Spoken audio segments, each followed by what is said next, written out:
bear with me while I share my screen here. All right, welcome again. This program is part of the Presidential Primary Sources Project. Our presentation today is America's Presidents Through Portraiture, and it's being brought to us by Jocelyn and Nicole from Smithsonian's National Portrait Gallery.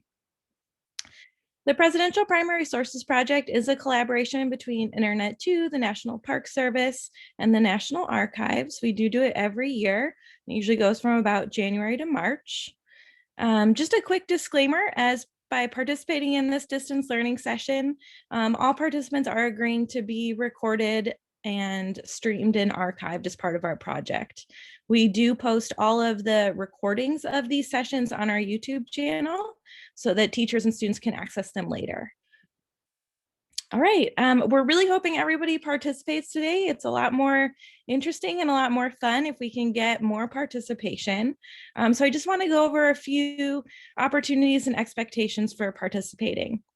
We'd love to have you participate via video. If you indicated that you were willing to do that in your registration, I have tried to promote you. If I didn't promote you already and you'd like to be on video, please just let me know in the chat and I will do that for you when I'm done with the introductions here. You can also participate via audio. So when our presenters ask questions, or if you want to ask a question, there's a little raise hand icon, which looks like a little yellow hand. If you raise that, I'll call you out and we'll just unmute you so you can participate that way with your voice. And then, of course, there's the chat. So please use the chat to ask questions, answer questions, to introduce yourself. That's another way you can participate for sure. That said, please be respectful of the chat box and the interactive tools. Keep them focused on our presentation today. We want to make sure that we can address all your questions and thoughts and keep it focused on the topic at hand. All right, thanks again. We're really excited to have you here. Please check out our future programs. They do go through the end of March. And through our website, internet2.edu/ppsp, you can also find the links to our recordings and more information about our program. So feel free to check that out. All right, with that, I'm going to stop sharing my screen and hand it over to our presenters. All right, well, thank you so much, Therese. Good afternoon. Before we begin, I'd just like to say that Native peoples have made their homes and communities throughout what is now the United States for a very long time and still live here today. We are grateful to be on these lands at the museum or in our homes and schools and are excited to share this time with you. So again, greetings from Washington, D.C. My name is Nicole. I'm a gallery educator at the National Portrait Gallery. And I'm joined by my friend and colleague, Jocelyn. Jocelyn, want to give a wave? And again, we're very excited to share our museum with you today, specifically our America's Presidents exhibition. As Therese mentioned, today, this is a very interactive program and we really want to hear from you. So there may be times that we ask you to answer questions in the chat or by raising your hand, and we'll do our best to call on you. And on that note, I'll turn things over to Jocelyn to get us started. Thanks, Nicole and Therese. And we're going to start off with a question. Have you been to the National Portrait Gallery in Washington, D.C. before? Thumbs up or yes or no in the chat box.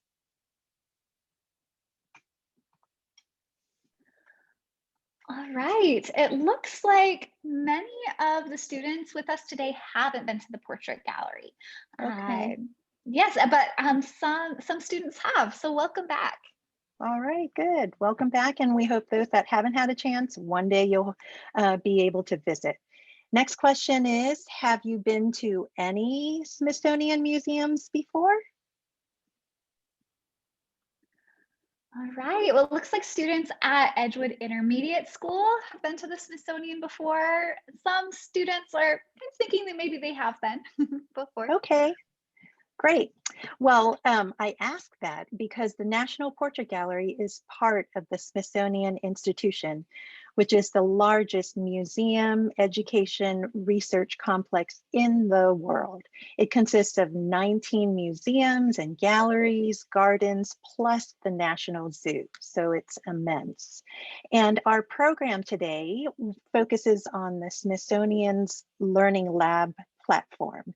And it is a great resource. We'll share the link with you so you can look at it at your own pace. And not only does it have resources from the Portrait Gallery, but you can access information across the whole Smithsonian.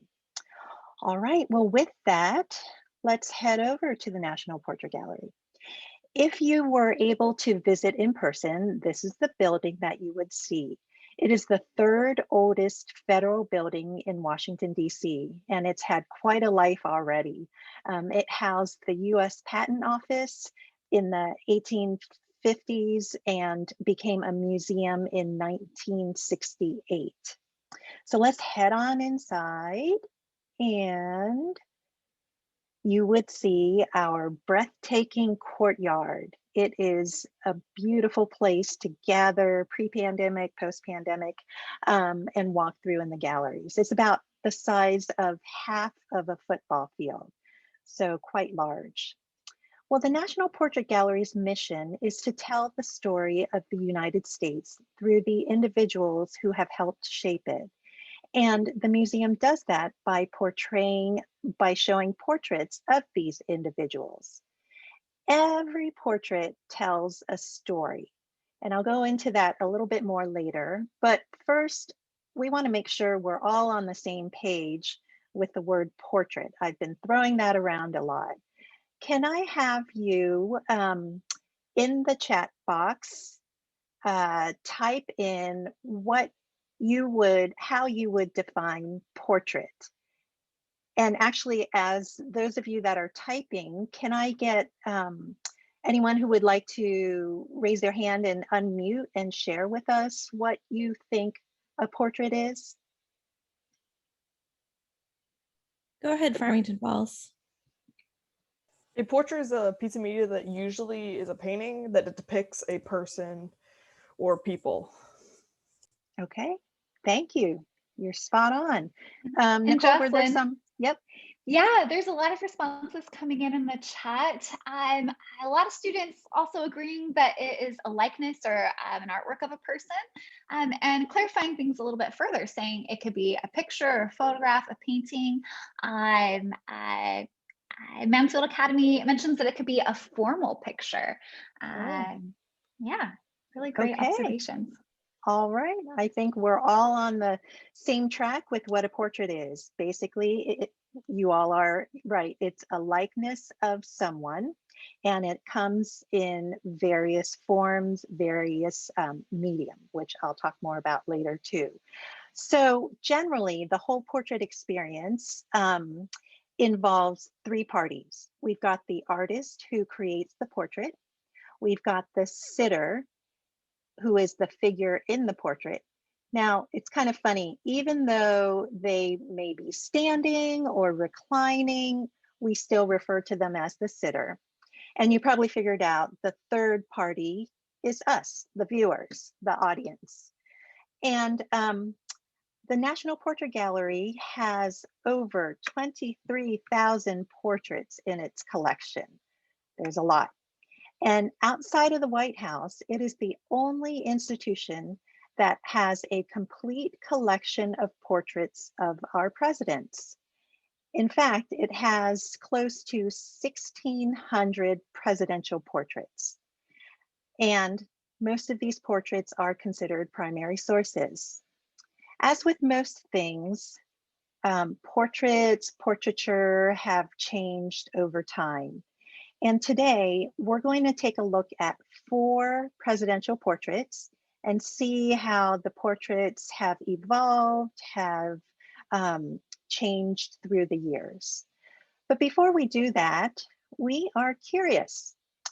We would like to know what you are expecting to see in a portrait of a president. And again, while we have folks typing in the chat box, could we get anyone who would like to unmute and share with us what are you expecting to see in a presidential portrait? Tyler, I'm going to go ahead and unmute you. So I'm thinking clothes, of course, their face, Okay, definitely. Farmington Well- Falls, go ahead. Overall, I'd expect a more formal way of like presenting them, like not like very casual. Okay, thank you. So more of a formal portrait with a person with clothing. Excellent. Nicole, were there any responses in the chat box? Yeah, there's some really great ones. Rebecca mentions seriousness. Rowan mentions a formal pose or posture and attire, clothing. Mansfield Academy mentions, they expect to see some fancy things. And Edgewood Intermediate explains that we might see American flags in their portraits or U.S. history. These are all excellent responses. Yes, definitely. And be sure to keep these in mind as we go through the program. Now, I had mentioned every portrait tells a story. You can actually read a portrait, even though there's no words in it. You can read it, and you can do that by accessing some tools. And I just want to review some of the tools. And in fact, you all have mentioned a few of them already. So these tools, we call them elements of portrayal. They're like clues to look for in the portrait to help tell that story. And there's 10 of them. For example, first one, facial expression. If the sitter's smiling or frowning, that sends a message. Pose, how someone's posture, if their arms are across their chest or their hands are on their hips, that sends a statement. Clothing will give you historical context as well as social standing. Hairstyle will give you a sense of the era, and setting, whether they're indoors, outdoors. With me, we've got the museum, our third floor, the Great Hall in my background, in my setting. Objects, this is a fun one to look for. What things are there in the portrait that will tie back to the sitter? Color can definitely set the tone. And you all mentioned medium. Medium in art has nothing to do with size, but what the artwork in this case, the material, the portrait is made out of. A portrait may be, a medium for a portrait may be a photograph, a painting, a sculpture, what you all mentioned. It can even be a video. Scale, this is where size comes in. How large or small a portrait is adds to that overall story that's being told about the sitter. And finally, artistic style. The artist, the decisions the artists make to create that story that tells more about the sitter. All right, so we've got our clues, we've got our tools. I think we're ready to head over to the galleries. And you can access Google Maps, Google Arts and Culture to virtually visit our museum. This is the entrance of the America's Presidents exhibition. I'm just going to give you a quick glance to the right and quick glance to the left. And I can already tell you all are on your toes. So we are going to throw a challenge at you with our first portrait. It's just right around the corner here. And I'm gonna show actually a image that has more details in a second, but I wanted to explain the challenge. You are going to have 30 seconds to take a look at the portrait without talking, without typing, just take it in. And then I'm going to flip the portrait around and see what you remember. Okay, so let me get my timer. Let me pull up the image. Hopefully you're getting all set. And here we go, 30 seconds starts now.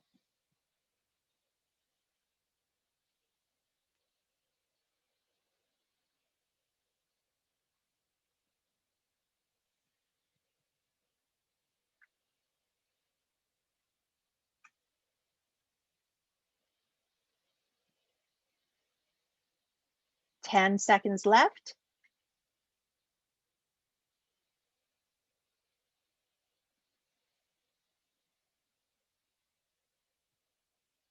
All right, time is up. Really cool thing about online programs is you get to see the back of this portrait. You would not be able to do this in person. So I'm going to go through some questions to see what you remember, and maybe we can piece together the portrait based on your memory. If you could, in the chat box, type if the sitter was standing or sitting.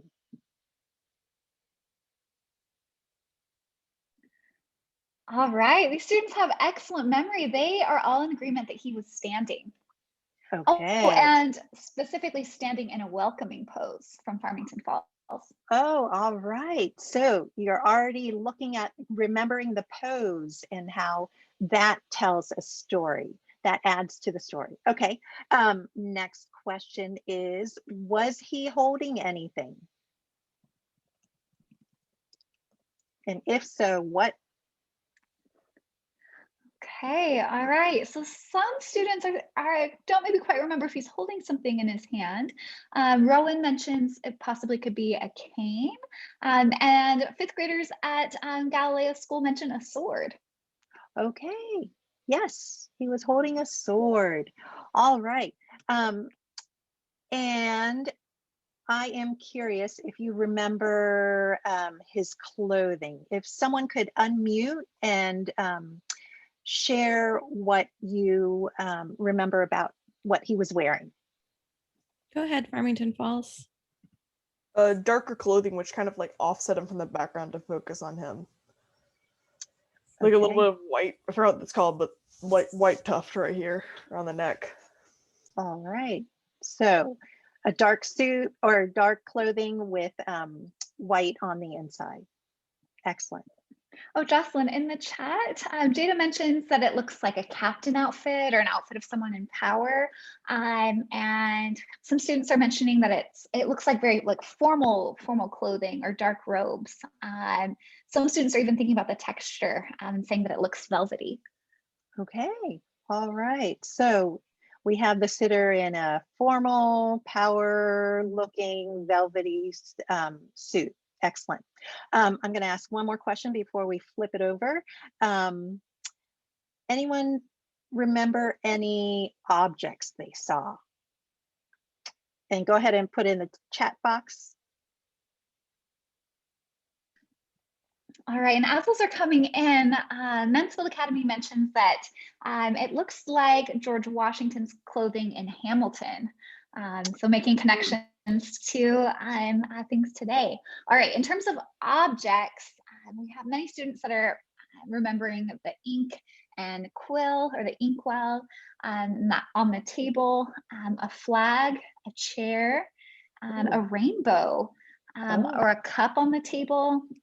Edgewood Intermediate remembers all of the red items or objects. Okay. And the rug, oh, they're just going. Okay, all right. Well, we could go on all day with this, but let me flip the portrait around, and you all definitely captured lots of details.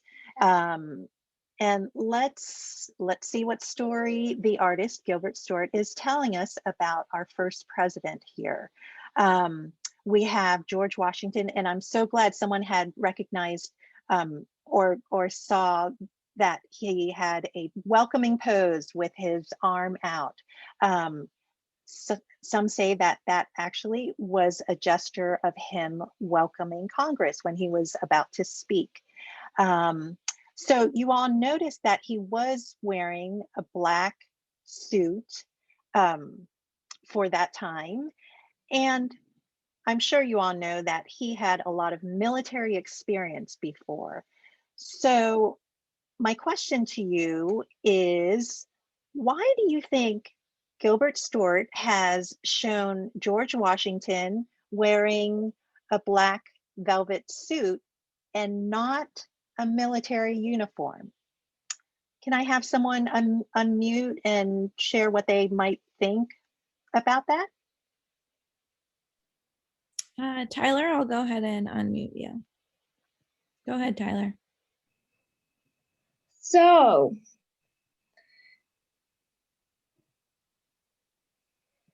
I think it's because, so being a president, why would you want a military outfit, a big clumsy military outfit as president? That's a good It's point, about Tyler. it's about a president, not a general. Okay, all right, exactly. And this portrait is giving that message. George Washington is the first American president. He's not going to lead the nation as a general, as a military dictator, but as one like the people, because he was elected by the people and was going to lead for the people. Excellent. All right. So we've got that piece of the story. Someone had mentioned seeing the flag, and we do see it right here above the chair. Now, if you had a moment to count, there would be 13 stars and stripes. Why is there only 13 stars and stripes in that flag? Can I have someone unmute and share? Go ahead, Farmington Falls. There were only 13 states at that time. There weren't more than that. We were still smaller than. Exactly. All right. So another piece of the story. We know George Washington is leading like a civic leader, and he is leading 13 states, 13 original colonies. And I want to highlight the rainbow. Why include a rainbow of a portrait of a president? And we can have you put it in the chat box, and as we're waiting for answers in the chat box, perhaps someone can unmute and give us your thoughts. Why a rainbow? Go ahead, Farmington Falls. Rainbows usually appear after storms and like heavy amounts of rain. So maybe like after all of it is just the calm. Okay, all right. Calm after the storm. Nicole, were there some responses? Yep. Yeah, there were. Some students weren't sure, but some students were thinking it could symbolize freedom from the British. So I think that goes along really well with what was mentioned earlier. And fifth graders at Galileo School mentioned kind of a promise, or perhaps to show his personality.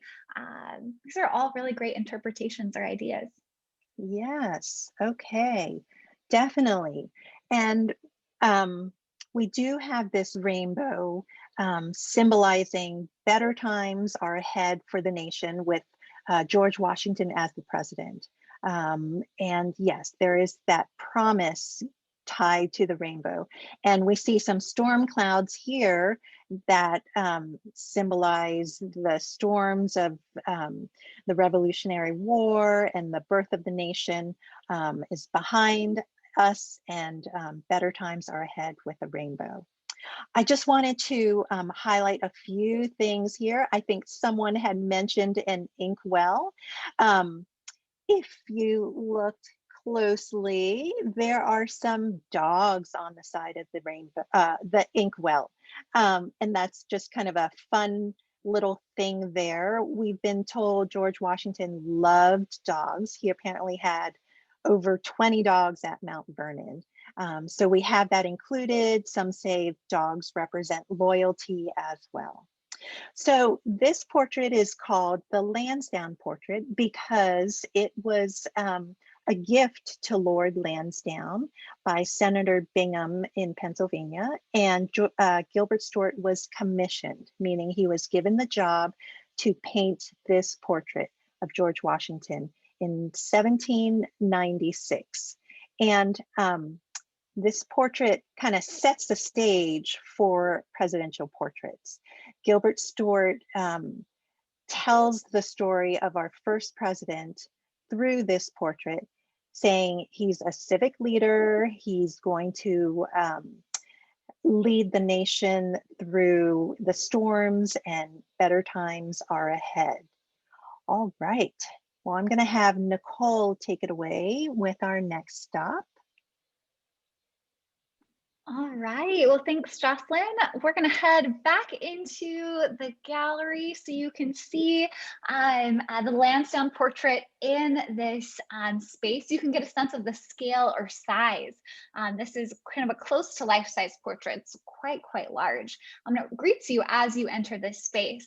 So we're going to move further into the exhibition. And as we move further inside, we're going to be jumping forward in time. This exhibition is organized roughly chronologically. That means that it is organized by the first president and goes all the way until our 44th president.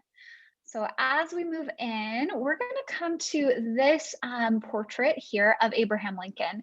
In this exhibition, we have at least one portrait for every individual who has served as president of the United States. Some presidents have more portraits than others. That's the case with George Washington and Abraham Lincoln, who we see here. Abraham Lincoln, he knew the importance of portraiture, and he had many portraits made during his presidency. And today that legacy continues on. We see his likeness or his face on the penny and on the $5 bill. So hopefully you're familiar with his face. So I want to ask you here, if you could in the chat, looking closely at this view of the gallery, how many portraits of Abraham Lincoln do you see?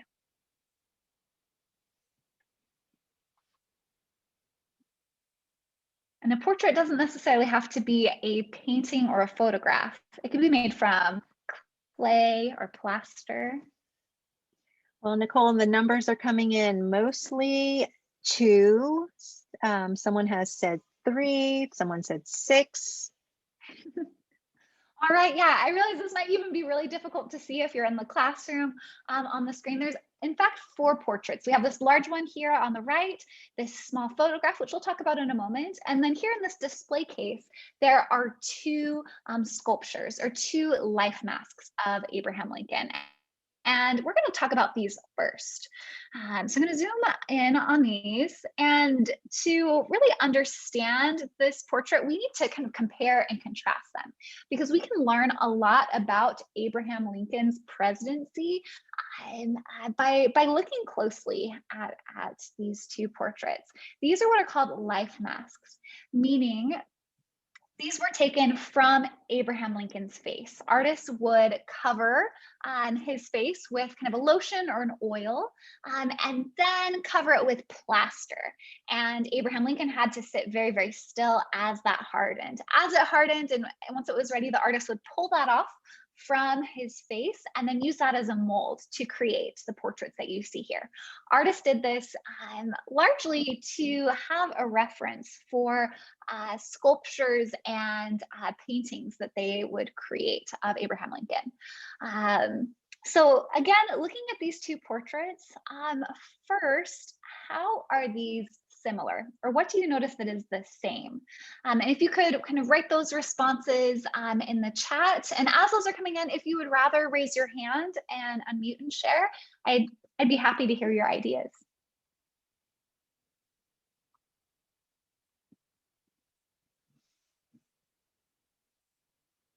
All right, so Tyler says he has large ears in both. Farmington Falls says the facial structure is the same. Excellent. Yeah, it's obvious that these are of the same individual. They're both of Abraham Lincoln. Excellent. Any other ideas coming through, Jocelyn? Jada says the chin is the same. Right, excellent. Let's move on to differences now. What do you notice that is different between these 2 portraits? And actually, Nicole, Tyler had jumped into that saying the beards are different. And Rowan says that clearly aged between the 2 times. Yeah, excellent. Rowan, would you mind sharing either in the chat or raising your hand how you know that he's aged, or maybe what in his face shows that he's old or older?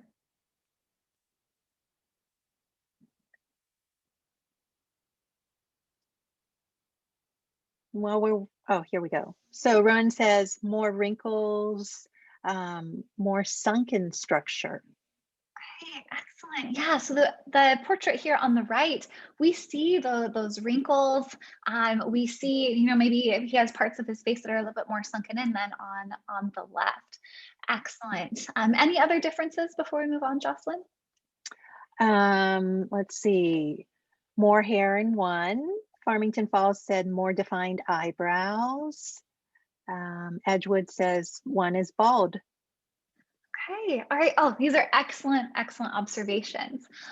So you got it. One of these portraits is older, and one of them is younger. The portrait on the left was made at the beginning of Abraham Lincoln's presidency in 1860, and the one on the right was towards the end of his presidency in 1865, and near really ultimately the end of his life. You can see in this short period, about 5 years, there was so much that happened. He aged so much in those wrinkles that you can see. And a large part of that was due to the Civil War. Abraham Lincoln was president then. And really, you can see the toll that the war took on his body and a lot of the decisions that he had to make. I'd like to now just show you one more portrait of Abraham Lincoln real quickly. This is a very iconic or famous portrait of Abraham Lincoln for a variety of reasons. One of those is because of the things that are a little odd or strange in this portrait. So if you would, in the chat, what do you notice about this portrait that maybe is a little odd, different, or unique? All right, Tyler has already noticed the crack. Yeah, right, there's a crack. This portrait even has a nickname. It's titled The Cracked Plate Portrait of Abraham Lincoln. And, we think we probably wouldn't have something broken on the walls of a museum. But this crack in this plate makes this portrait so iconic. Jocelyn, are you noticing any other things that students see in Yes, the and portrait? actually, Galileo and Edgewood noticed the color. It's brown, bronze color. Jada noticed his tie is crooked, and Rowan noticed that his body is fuzzier, making his head more apparent. Oh, these are excellent observations. So yes, this photograph is in kind of sepia tones, or these shades of brown. This is a very old photograph, and we get a sense of kind of the focus in this portrait. We see that his eye is very, very detailed, and the rest of his body, as we zoom out, his ear, on the top of his head, and his shoulders are out of focus. Excellent observations. Also noticed that Abraham Lincoln's tie is a little askew. I think that's a little interesting. Most presidents within our exhibition are portrayed at their best. So here it is a little odd to think that his tie is a little askew. So I'm going to give you a little bit of context about this portrait. Abraham Lincoln was one of the most photographed presidents of his era. He was a president who seldomly spoke in public. However, he knew the importance of portraiture, and he had portraits taken, largely photographs, almost on a weekly basis. While he was at the White House, he would visit Alexander Gardner, the photographer of this cracked plate, again, on almost a weekly basis, so that people would know who he was and that he was actively kind of fighting for the nation during the Civil War. And when the photographer captured this image of Abraham Lincoln, his large old-fashioned camera. That photograph was placed on a glass plate in the camera. And as he took it out to put it in the chemical solution to get the photograph from it, he accidentally cracked the plate. And so he was only able to get one photograph. from that glass plate.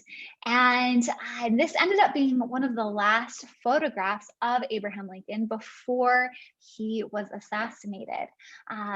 So again, just like those life masks that we looked at, we can get a sense of how he aged during his presidency, and also kind of that smile in the corners of his mouth, something that is pretty unique for portraits of presidents during this time. All right, so we are going to head further now into our exhibition. So we're going to go behind this portrait of Abraham Lincoln and move into the 20th century. You see Theodore Roosevelt here. We are zipping past so many presidents. I wish we had time to talk about them all, but we're going to focus here on this portrait of John F. Kennedy, and Jocelyn will lead us through this portrait. Perfect. Thanks, Nicole. And as I share my screen, hopefully you caught a glimpse of, as we were zipping through, noticing the portraits of the presidents wearing dark suits and things. And then we get to this one. I wanted to explore this one by having you come up with words. So I would like you to look at this and just think of 3 words that come to mind as you're looking at this. Those of you that would like to type in the chat box, type all 3 before you push send. And then can I get anyone who would like to unmute and just share 3 words that come to mind?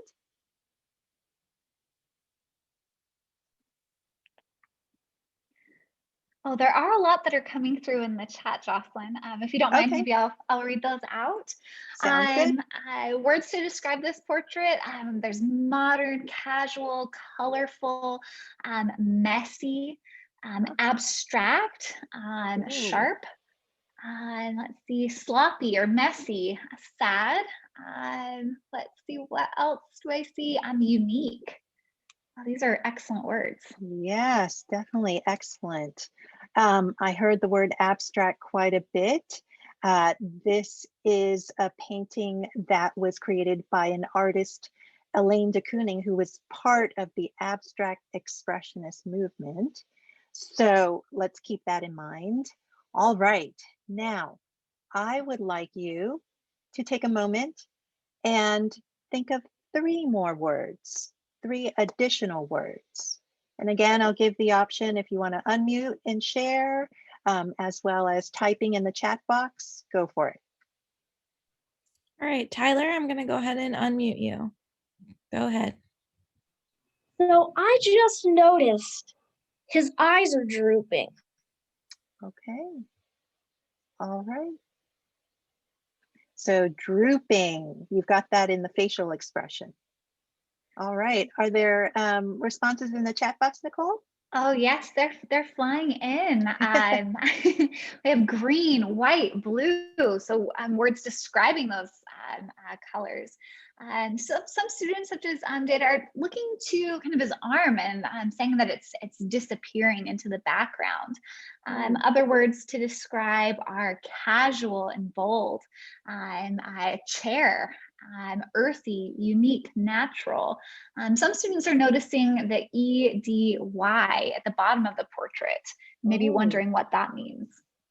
Excellent. All right. Wow, you all are really picked up on a lot. Yes, we do have a lot going on in this portrait, and some say this is an explosive portrait that's very vibrant. It is a portrait of President John F. Kennedy, and someone had asked about EDK. That is the artist's signature. She put her initials. Her name is Elaine de Kooning. And let's look at his pose. Someone had mentioned the arm kind of disappearing. Can I have someone unmute and describe his pose a little more?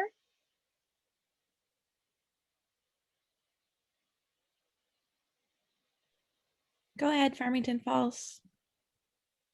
Looks also as if he's waiting like uncomfortably for something. Because It's definitely more waiting position, but that position isn't like completely comfortable. Okay, so definitely you're getting a sense that he's sitting, but he's not comfortable, and perhaps he's waiting. And you have described it exactly how Elaine de Kooning saw him. So she was given the job, she was commissioned to create a portrait of John F. Kennedy for the Truman Library. And so she was able to go for a few sessions and meet with him. She's actually known for being a really fast portrait artist. She could get a complete portrait in one sitting, but she couldn't do that with John F. Kennedy. He was constantly moving. And our understanding is he was in World War II and was injured and was in constant pain. So he was constantly moving, and she could not get him still. And we see that in this portrait. So this portrait by Elaine de Kooning, she is also one of the very few women in the abstract expressionist movement. She represented the new frontier with John F. Kennedy. And so this portrait kind of opens the door for more informal portraits. And I heard you all using the words casual and informal, and we get that with this portrait by Elaine de Kooning. All right, well, I'm gonna have Nicole close us out with our final portrait. All right, so we're heading back into the museum now. And as Jocelyn mentioned, many of the portraits in our exhibition were not commissioned by the National Portrait Gallery. It hasn't been until about the last 30 years that our museum has, with the president, selected artists to paint portraits specifically for our museum. That started with George H.W. Bush, and it continues on till this day. All of the other portraits prior to that are ones that our museum has collected or have been donated to our museum. But I just want to talk a little bit about how this portrait of former President Barack Obama came to our museum. And I'd like to zoom in a little bit closer. Oh, excuse me, here. So after the president's term has ended, curators, they're ones who study art history and choose what portraits to acquire or to have come to our museum. They present the former president with a list of names of artists that they think would be a good fit to paint the president. So Barack Obama, he looked through that list and he selected a few artists to come and speak with him, like an interview of sorts. It's actually quite important for the artist and the sitter to get along really well. If they don't, that's really reflected in the portraits. We have one of Lyndon B. Johnson that Lyndon B. Johnson, he hated his portrait and he also hated the artist who painted it, and vice versa. But in this case, Barack Obama selected an artist that he shared a lot in common with. He selected the African-American artist Kehinde Wiley. This was really exciting for those in the art community because Kehinde Wiley, he paints men of color in very powerful poses, often borrowed from history. Such as European rulers. So painting people in a pose like they're on a throne or on a horse. But Barack Obama and Kehinde Wiley, they came to the conclusion that they didn't want to borrow a pose from the past, that they wanted to kind of create this new pose, that it wouldn't be one that had come before. And they really wanted this portrait to show that Barack Obama listens to the American people. So I'd like for us to strike the same pose as Barack Obama. So whether you're on your couch at home or in a chair at school, if I could have you kind of cross your arms in front of you, lean forward in your chair or your seat, rest your elbows on your knees. So you'll have to maybe open your knees a little bit and then place your feet firmly on the ground. If you'll notice his neck, it's not angled off to the side. It's straight out at us, okay? And I'd like to ask you, if you could write this in the chat, how do you know that Barack Obama is listening based on his pose?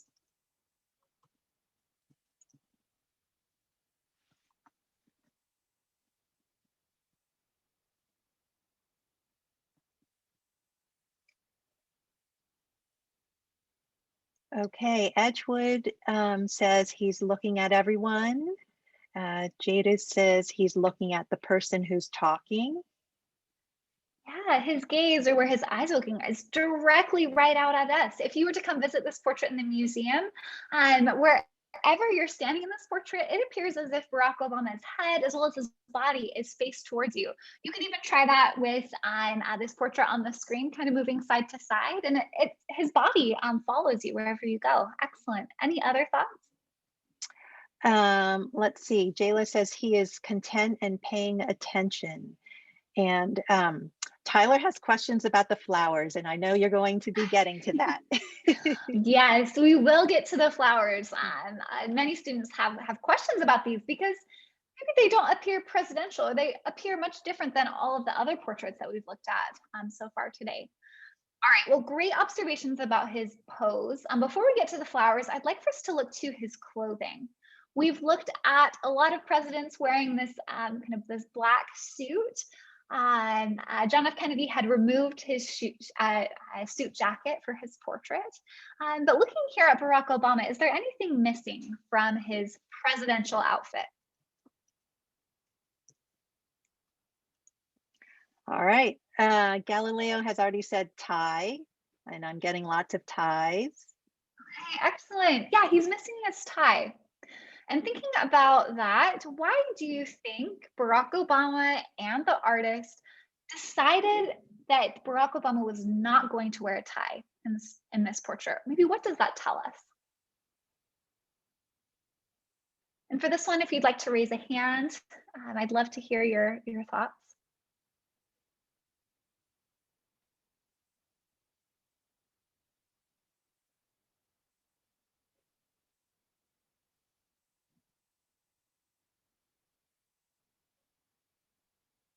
Well, while we're waiting, we do have in the chat box some responses that say it looks different than others. It's unique. Rebecca says maybe to show that he's the average person and not stuffy. Mansfield Academy says more casual look. Yeah, exactly. Just like the portrait of John F. Kennedy, a bit more casual. And as Rebecca mentioned, you know, he appears much more conversational. He's sitting here in front of us, maybe not as our president, but as a friend and a confidant. Excellent. All right, so now let's turn to this background here and these flowers. Again, like the fact that Barack Obama is not wearing a tie in this portrait, these flowers are very, very intentional. Kende Wiley is known for his backgrounds that are full of bold colors, and we definitely see that here. Kende Wiley went through and selected flowers that have kind of a very personal meaning to Barack Obama. So I'd just like to highlight some of those flowers here. So on the left, you'll see the purple flowers. And within the portrait, those are located near his feet and above his head on the left. These are African lilies, and African lilies grow in Kenya, where Barack Obama's father is from. So question for you, and for this one, I'd love to have you raise your hand and share out with your voice. Why do you think the artist placed most of these flowers near his feet? Tyler, I'll go ahead and unmute you. Go ahead. So I had a question about his appearance. Oh yeah, go ahead. He doesn't seem to care about his appearance, not having the tie. He's just concerned about the people. Yeah, no, that's a really interesting comment, Tyler. And I think, in my opinion, that kind of relates to what Barack Obama wanted this portrait to accomplish, showing kind of like that portrait of Abraham Lincoln, that maybe his appearance wasn't as important as, you know, maybe what he did during his presidency. That's a really, really excellent observation, Tyler. All right, but going back to those flowers, any ideas there? Farmington Falls, go ahead. Maybe it's like a symbolism of his, like his roots, his beginnings, like not his necessarily, but like his parents' connection. Yeah. Oh, beautifully said. I couldn't have said that any better. Yeah, showing his roots, his heritage, where he's come from. All right, you'll also notice nestled throughout the background rosebuds. And these don't tell us about a specific place where Barack Obama lived or his family lived, but within the history of art, these are seen as a symbol of strength and courage. So showing that Barack Obama is a strong and courageous leader. You'll also notice the jasmine flowers. Those are those white kind of star-like flowers. Those grow all over the world, but within the United States, they grow very well in Hawaii, which is where Barack Obama was born and spent a lot of his childhood. They also could perhaps represent Indonesia, a country that was very important to Barack Obama's mother and in a really important location during his childhood and early adult life. And then lastly, you'll notice chrysanthemum flowers. Those are those large pink and orange, and also those yellow flowers that look like a firework.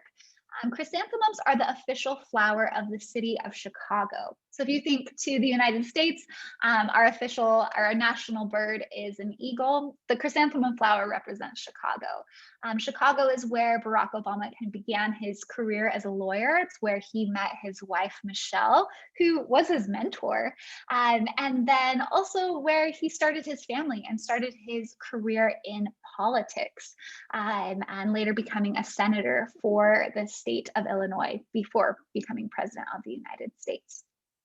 All right, so that brings us to the end of our time together today. That went very, very quickly. I just wanted to give you all a very big thank you. I so appreciated all of your participation and your comments and ideas. And I would encourage you to explore our Learning Lab further. I'll put a link in the chat. Earlier, there was one for the National Portrait Galleries a kind of page, but the one that I'm putting in the chat right now is specific to America's presidents. So if there were some portraits that we discussed today that you'd like to learn more about, you can find those here, as well as presidents that we didn't talk about. If you click on these portraits and click on the paper clips, you will learn so much more about all of these presidents. There's videos and options for you to zoom in very, very closely on these portraits. And with that, I know we're kind of to the end of our time, but if anyone has any questions, feel free to put those in the chat or to raise a hand.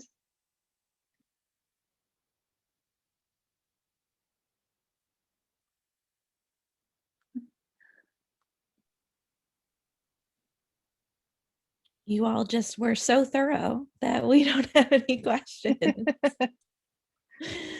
Here, we have one here from Rowan.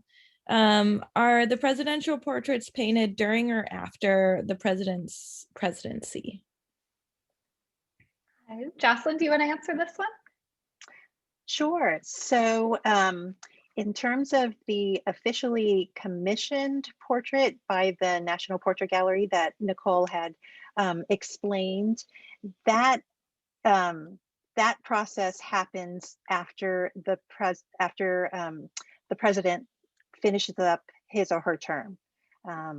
So in terms of the official National Portrait Gallery commissioned portrait, that occurs afterwards.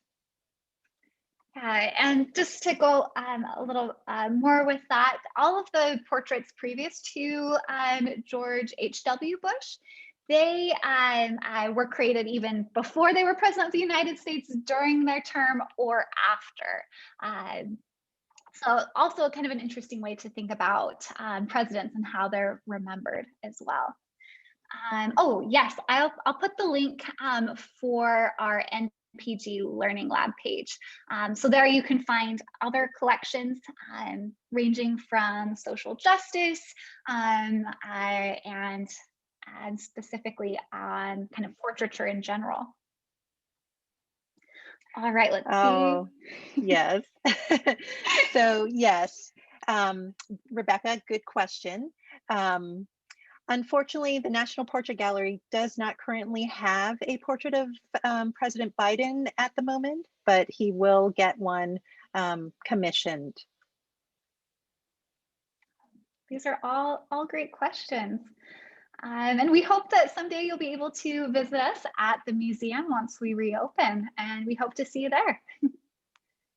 All right, well, thank you so much, Nicole and Jocelyn. We so appreciate your time and sharing all your knowledge with us. And thank you for everyone who attended. We're so happy to have you. Hope you see you at future events. And with that, yeah, everybody have a great afternoon. Thanks so much. Thank you. Bye. Bye-bye.